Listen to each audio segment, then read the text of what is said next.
may interfere with sperm migration up the endometrial cavity into the fallopian tube. So the first line treatment before contemplating any surgery to remove the niche is to offer something simple. For example, flushing away this fluid before ovulation or before doing intrauterine insemination. So for example, in this case, you see a fine catheter is being used to flush away the fluid. And sometimes you might also again use the Foley catheter to more effectively wash away the fluid in the endometrial cavity, like this. So following that, then you would then be able to proceed to intrauterine insemination the following day, or encourage natural conception, natural coitus at the time of ovulation.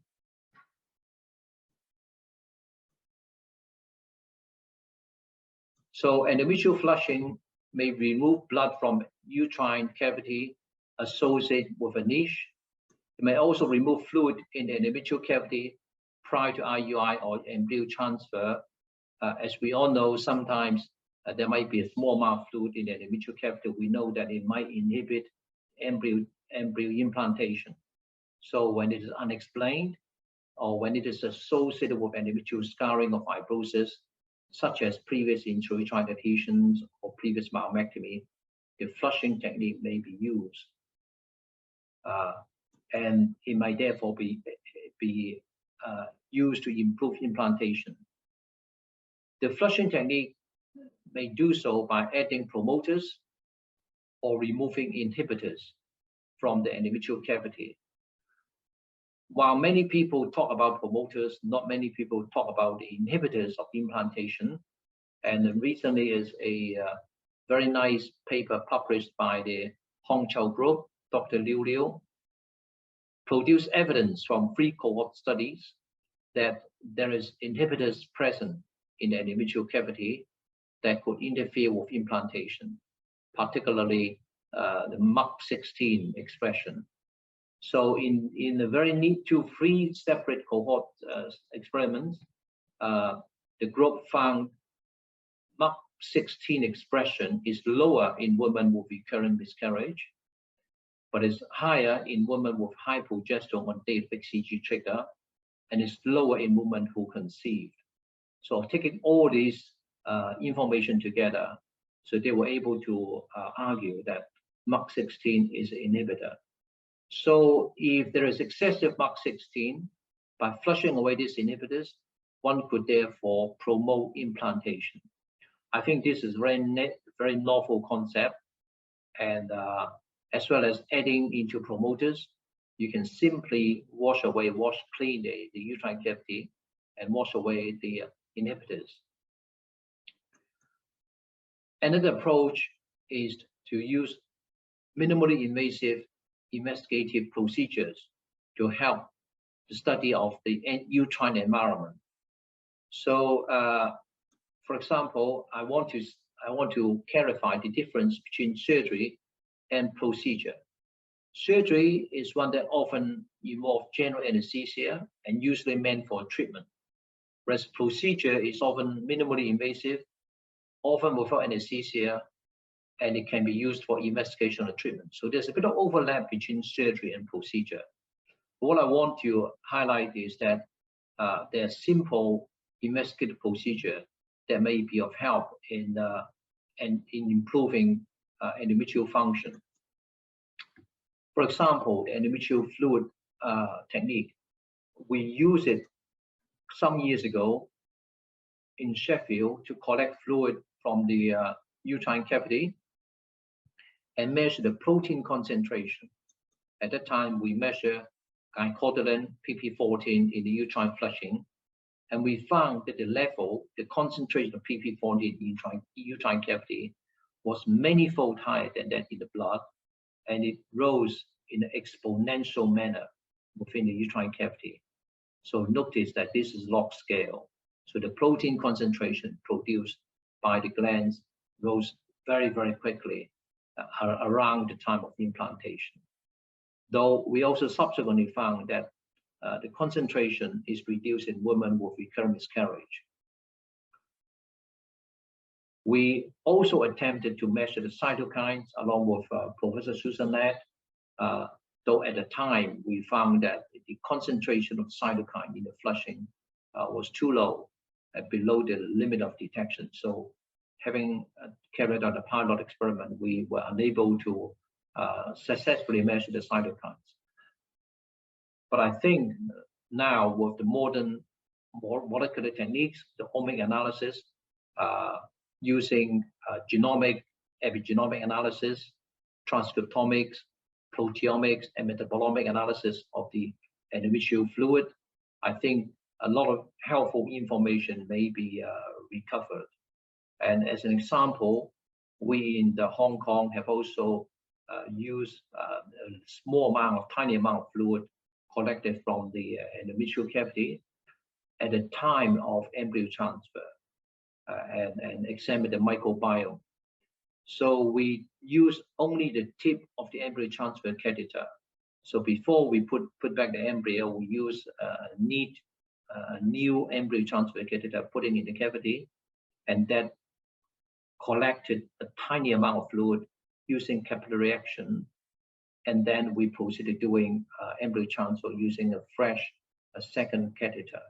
And with that, we were able to examine the microbiome in the endometrial cavity. What we found was in the study that we really have to avoid contamination from the cervix and vagina. If you don't, then it's possible that you would get dirty results. So therefore, to collect fluid from the endometrial cavity, it is important to using the embryo transfer catheter, because it has got outer sheath that will protect the inner one from the contamination process. The result from biopsy and fluid we found are not exactly the same. So it may give you different informations, but fluid analysis is atraumatic. You don't have to take the biopsy to cause trauma. So I think collecting fluid is a very useful technique, atraumatic, and that in itself can give you lots of information about the uterine environment. So compared to biopsy, therefore, fluid collection is minimally invasive and can be collected serially in theory, for example, every day, to observe changes in the uterine environment. Whereas the biopsy, you can't do it. It's more invasive and traumatic, and you can't put back an embryo after you've done a biopsy. And it's not suitable for serial collection in the same cycle. Another investigative procedure that is of minimal invasive in nature is the OCTIS. What is it? It is optical coherence tomography. It is an imaging technique that uses coherent light for surface tissue imaging. It's not invasive, unlike any form of hysteroscopy or biopsy or investigative procedure. It got a high resolution, 10 micrometer, similar to that of a red cell. So it could be considered as a type of optical biopsy. So it's not a biopsy, but an optical one, non-invasive one. It got a superficial microstructure of 2 to 3 millimeter deep, fast, real time, and was first applied in obs and gynae in 1997. And the advantage being non-invasiveness. So this is what it is. You put in a tip of the OCTIS, and then you put it in tricavity, and it produces pictures for you, and you can then analyze the image, the optical image, by the OCTIS. And here is an example. When this is the histology picture above, you see the cystic glands, and when you're using OCTIS, you can see the cystic changes in the picture. And another one, this is the histology, and you can then, using the OCTIS, you can capture the superficial 2 to 3 millimeter and visualize the changes in the endometrium, and especially the luminal epithelium, the layer lining the uterine cavity. So our group in Hong Kong has produced 2 reports on using the optical coherence tomography to study endometrium, in 2019. I think there is quite a bit of potential using this non-invasive optical techniques to study endometrium without having to be invasive, and which will also allow serial changes of the endometrium to be studied, especially around the time of implantation. Lastly, I would like to mention something about artificial intelligence. Artificial intelligence of the endometrial cavity really refers to using a tiny intrauterine device to continuously monitor changes in the uterine cavity. And I know Professor Ying Jiang in Southampton has done very interesting pioneer work on this. And their group has recently published the oxygen, temperature, and pH dynamics in the female reproductive tract in human reproduction, and the tiny little gadget that Professor Ying Jiang is studying can detect the changes in these important parameters, which can then help us to understand more about how these changes affect reproduction. So to conclude, I think minimal invasive intrauterine surgery is a fascinating subject. It has got important clinical applications, great potential for basic and clinical research. And as regarding the future, I think modern IVF units consider establishing facilities to perform no-touch hysteroscopy and other minimally invasive intrauterine procedures, and provide staff training opportunity for doing this. And what is needed? Not much, just a room to do the hysteroscopy and other non-invasive techniques, and a minimal equipment cost. Why do we do it? Why should we do it? Because patients will love it, and staff will welcome it, and the center should benefit from it as well. So with that, I'd like to thank you all for the time. I would also like to thank Professor Wong Chung and also the organizing committee for kindly inviting me to come along and share with you this, what I think is a fascinating subject, minimally invasive intrauterine surgery. Thank you once again. 谢谢李教授。李教授呢，非常精彩的演讲给我们展示了在我们治疗内膜病变的一些微创的一些治疗方法。首先，他用的是 B 超 ，B 超是一个微创的方法。另外呢是用冷环这种宫内膜的灌注，还有用了隐形刀，用了还有治疗宫腔粘连引起出血少，对局部的宫腔粘连有很好的临床价值。另外用了球囊的治疗，球囊治疗呢，它是建议在2周就用于治疗流产、产后粘连，在2周、4周、6周、8周逐渐扩大，把球囊的直径从2 cm、3 cm、4 cm、5 cm 来扩大，使到它逐渐扩大到我们让治疗粘连，松解了粘连，然后呢，还有它的效果非常好。第6个治疗的方法呢，主要是还有一个用于种植失败的，用一个是切刮，就是用仪器或者是别的物理治疗的方法。另外还有治疗我们的子宫憩室，疤痕的子宫憩室呢，就是一个灌注，用液冲洗，把里面憩室里面的血液冲洗干净。另外就是用一个16抑制因子来使到 HCG 增高。另外一个就是在治疗全面的粘连的，用注射器也是用灌注。